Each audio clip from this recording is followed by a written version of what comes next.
Bem-vindos ao PodPan, o podcast da Faculdade Pan-Americana de Administração e Direito que tem por objetivo levar informação até vocês.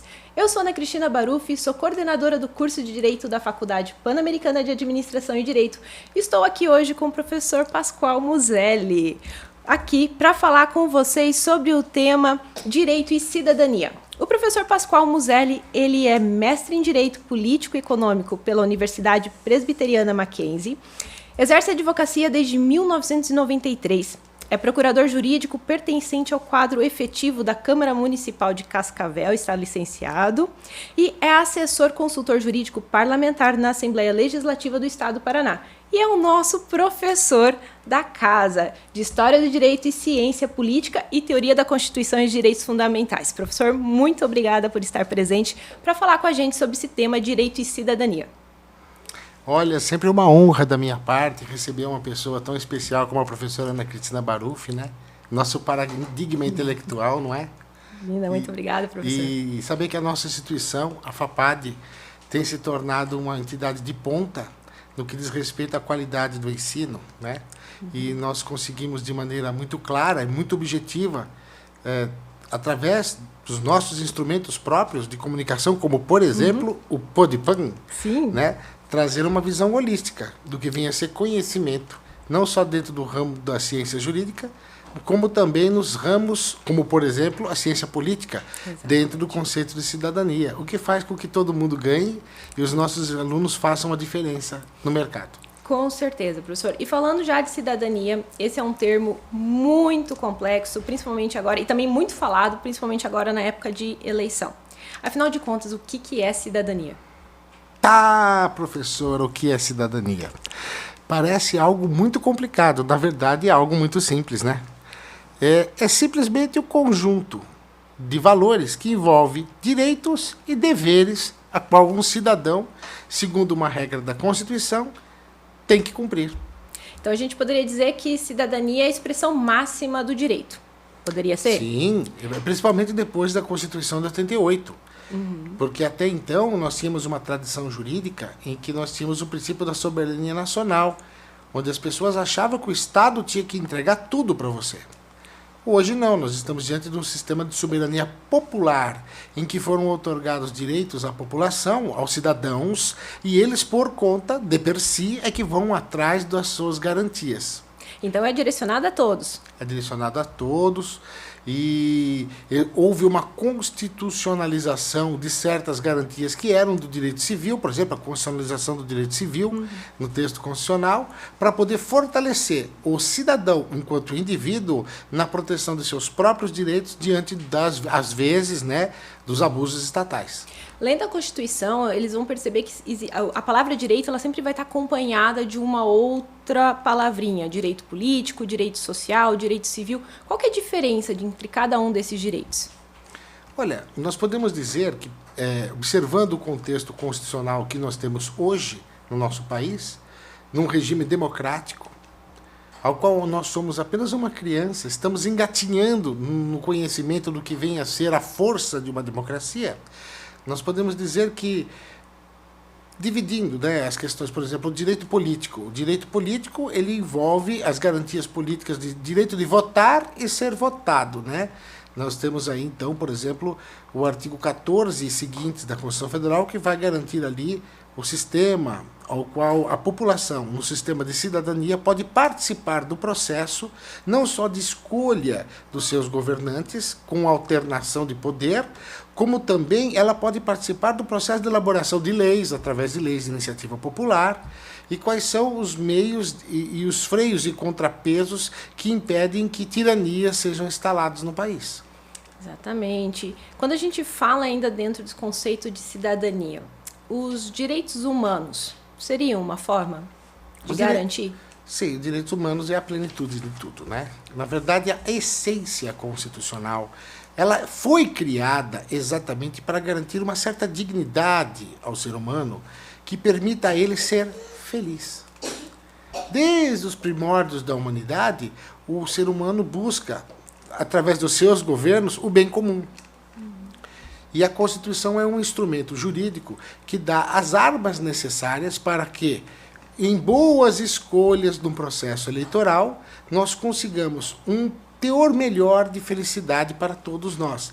E quando nós falamos de proteção aos direitos humanos, nós não estamos falando em proteção a um criminoso, não é isso. É que o criminoso receba a medida justa daquilo que ele merece, segundo um julgamento dentro de regras processuais e materiais fixados na Constituição e nas leis ordinárias, do Código Penal, por exemplo. Mas que também a sociedade se sinta não vingada. A vingança não é o espírito da coisa. É que a sociedade se sinta sinta que a justiça foi administrada de maneira correta e que aquele cidadão recebeu o que lhe era devido. Isso é a aplicação da teoria dos direitos humanos, não só no âmbito criminal. Nós podemos aplicar os direitos humanos também, por exemplo, na questão da habitação.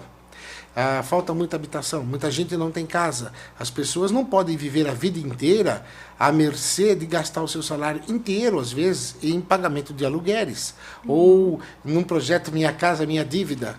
Então, tem que se impor limites até esses financiamentos, para que eles não tirem o dinheiro necessário de uma pessoa atingir a sua felicidade, né? Então aí nós temos uma garantia também social.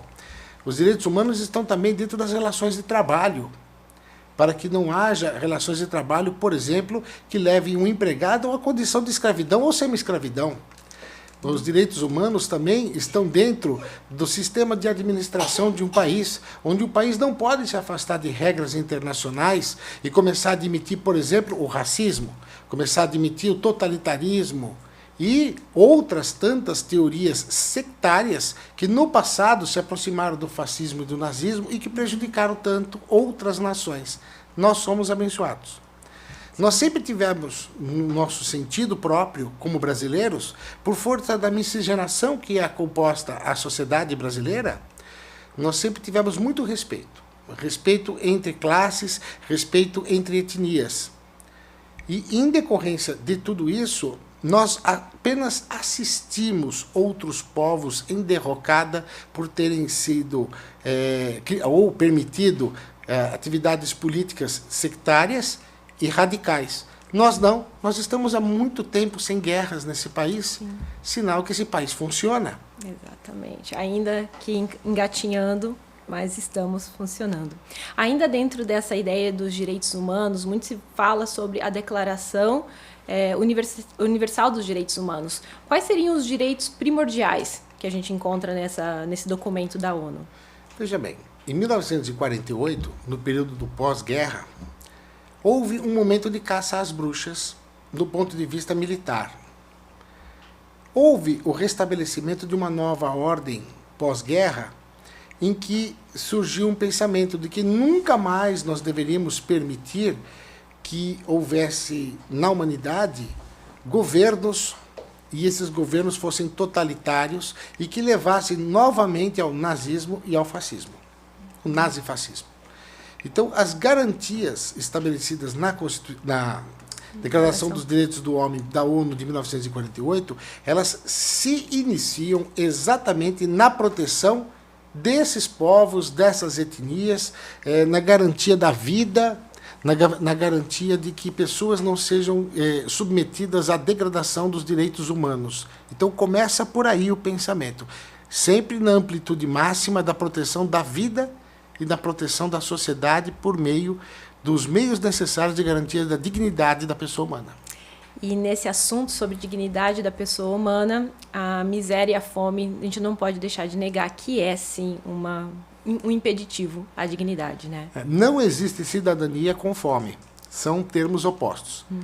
Então, a cidadania é um instrumento pelo qual você capacita o cidadão a ele produzir renda necessária para se manter, gerar riqueza e trazer a uma geração futura condições melhores. A fome é um instrumento de, vamos dizer assim, de criação de um método, vamos dizer assim, de uma escravidão. A fome é grave, a fome é inimiga da lei e da ordem. E a fome, ela ofende diretamente a dignidade da pessoa humana e é a maior fonte é a maior fonte que você pode dizer que um país está deixando de cumprir as garantias fundamentais que levam à proteção dos direitos humanos. Os direitos humanos começam com acabar com a fome. Exatamente. Junto ao lado desse cenário, nós temos a saúde. O direito da saúde, garantir a saúde, é garantir a cidadania da população? Sim, e no Brasil eu acho que nesse aspecto nós estamos muito bem. Não que nós tenhamos uma saúde exemplar, assim, algo fenomenal. Mas nós temos o Sistema Único de Saúde, que é uma experiência única no mundo, Sim. que é o maior plano de saúde do mundo, que a gente não sabe como funciona, mas funciona. E funciona muito bem. Funciona. Né? Apesar da população achar que ainda é precária, se nós formos comparar, ela funciona muito bem. Ela funciona e nós temos um sistema de baixa, média e alta complexidade distribuído num sistema hospitalar em nível nacional, unificado e centralizado no âmbito federal, com participação de estados e municípios. Todo esse sistema, impressionantemente, não funciona assim 1000%, mas ele consegue atingir uma parcela imensa da sociedade brasileira como um verdadeiro plano de saúde. Isso sim é uma democratização do sistema de saúde, isso sim é garantia da dignidade da vida humana, e isso sim é um instrumento poderoso da cidadania. E qual é o papel da Constituição Federal frente a todo esse aspecto? A Constituição de 88 foi um sonho, né? Vocês vejam que professor de Direito Constitucional falar da Constituição de 88 é algo que acho que nós teríamos que ter mais uns 5 programas, né? Vamos montar. Mais uns 5 ou 10 programas. Porque imagina, os 250 artigos da Constituição estão aqui dentro. Eu sei comentar cada um deles. Mas eu posso lhe dizer com segurança que, embora ela seja um pouco grande, a linguagem dela tem sido, ao longo do tempo, interpretada de maneira diferente pelo Supremo Tribunal Federal, e que não tem observado muitas vezes como foi o pensamento do legislador originário, nós podemos dizer que ela, naquele momento de ruptura de um sistema rígido, anterior, da Constituição de 67, com a emenda número 1 de 69, todos os atos institucionais, o regime militar, ela veio no primeiro momento entendeu-se que ela excedeu a quantidade de direitos, estabelecendo poucos deveres. E ela não garantiu tão plenamente, na minha opinião, né, um sistema de, embora prever, mas não mantém um sistema de freios e contrapesos tão perfeito. E nós copiamos alguma coisa do sistema americano, que não vem funcionando, que é principalmente no processo de impeachment, a tramitação das coisas perante o Senado e o Supremo Tribunal Federal. Mas, de qualquer maneira, a Constituição de 88 ela teve uma vantagem. Ela garantiu, de plena garantia, né? Ela garantiu plenamente a proteção de institutos que não havia na Constituição anterior. Né? Então, é fantástico você observar no texto constitucional o artigo 5º. Todo brasileiro deveria ler o artigo 5º e todos os seus incisos da Constituição Federal para que ele tivesse conhecimento básico do que vem a ser as garantias individuais. Ali está a base de tudo. Lógico, eles se espalham ao longo da Constituição, mas ali já é o suficiente para alguém viver bem e não ser enganado. Exatamente. Na verdade, a Constituição deveria ser lida por todos. E o curso de Direito? Qual o papel do curso de Direito para o exercício da cidadania, na sua opinião? Então, o curso de Direito, para mim, é a base de tudo. O curso de Direito é onde você pega as cabeças de forma privilegiada e você insere nelas instrumentos e elementos necessários ao desenvolvimento intelectual com a justa medida do que vem a ser direitos humanos, uma formação assim, social adequada, e você pega esses alunos e esses alunos se transformam em grandes profissionais. Então, se você tem bons professores, uma boa instituição de ensino e alunos comprometidos com o conhecimento, certamente você terá uma nova geração de pessoas capazes de mudar o destino de uma nação. A minha geração, que eu me formei, Meus colegas, a gente estava preocupado, assim, olha, com o direito penal, as mazelas, né, do sistema penitenciário, e que se começava embrionariamente a falar sobre combate à corrupção. A geração seguinte entrou no enfrentamento contra a corrupção, que são alunos meus dos últimos anos, que hoje já são delegados, juízes, promotores, procuradores. Tem dezenas de alunos meus que estão em grandes cargos nesse país, inclusive na Advocacia Geral da União, no comando em Brasília, de vários cargos. Tenho alunos deputados federais, alunos deputados estaduais, ex-alunos meus, aos quais me orgulho muito, de eles se lembrarem das minhas aulas, né, quando nós discutimos até política em classe de aula. Então, você tem um aluno comprometido vocacionalmente com o bem. Nós não estamos ali para tentar consertar o país. Nós estamos como formiguinhas, consertando primeiro a si mesmos, nos entendendo em que lugar nós estamos no mundo e na sociedade, para depois partir na defesa de quem precisa. E a faculdade tem esse papel. A faculdade, ela é transformadora. E um ser humano com a mente transformada para o bem nunca mais será o mesmo. Com certeza. A fala do professor me traz à mente o ensinamento de Covre, né? Que a cidadania seria a realização do direito à vida no seu sentido pleno. Só que não pode a gente pensar na construção sozinha. Ela é uma construção coletiva que não está apenas ao atendimento das necessidades básicas, mas é esse encontro do papel que nós desenvolvemos no mundo.